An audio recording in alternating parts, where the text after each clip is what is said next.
দেশের ১১টি সিটি কর্পোরেশনে এখন শুধুই প্রশাসকদের রাজত্ব।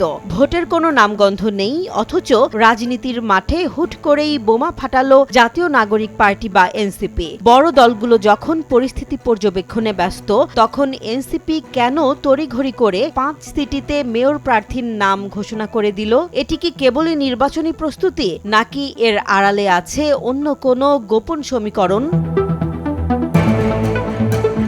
গত ২৯ মার্চ এক সংবাদ সম্মেলনে ঢাকা উত্তর দক্ষিণ সহ দেশের গুরুত্বপূর্ণ ৫টি সিটিতে মেয়র প্রার্থীর নাম প্রকাশ করে এনসিপি। অন্তর্বর্তী সরকারের সংস্কার আর বিএনপি সরকারের প্রশাসক নিয়োগের ডামাডোলে এই ঘোষণা রাজনৈতিক মহলে ব্যাপক কৌতূহল সৃষ্টি করেছে। যেখানে স্থানীয় সরকার মন্ত্রী মির্জা ফখরুল ইসলাম আলমগীর বলছেন আইন পাশের পর নির্বাচনের কথা, সেখানে এনসিপির এই আগাম তৎপরতা অনেককেই ভাবিয়ে তুলছে।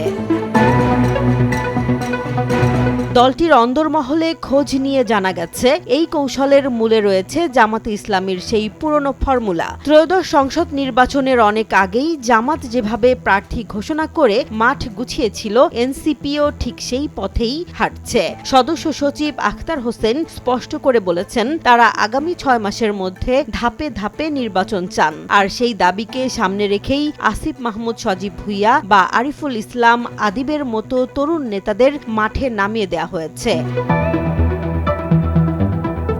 বিশেষজ্ঞরা বলছেন, আসন্ন স্থানীয় সরকার নির্বাচন যেহেতু দলীয় প্রতীকে হচ্ছে না, তাই ভোটারদের কাছে প্রার্থীর ব্যক্তিগত ভাবমূর্তি বড় ফ্যাক্টর হয়ে দাঁড়াবে। এনসিপি সেই সুযোগটাই নিতে চায়। আগে ভাগে প্রার্থী ঘোষণা করলে তারা জনগণের কাছে পৌঁছানোর জন্য বাড়তি সময় পাবে, যা জোটগত দর কষাকষিতেও তাদের পাল্লা ভারী করবে। ১১ দলীয় জোটের শরিক হিসেবে এনসিপি শেষ পর্যন্ত একা লড়বে নাকি সমঝোতা করবে, তা সময়ই বলে দেবে। তবে তাদের এই সাহসী পদক্ষেপ দেশের ঝিমিয়ে পড়া স্থানীয় রাজনীতিতে যে একটি নতুন কম্পন সৃষ্টি করেছে, তাতে কোনো সন্দেহ নেই।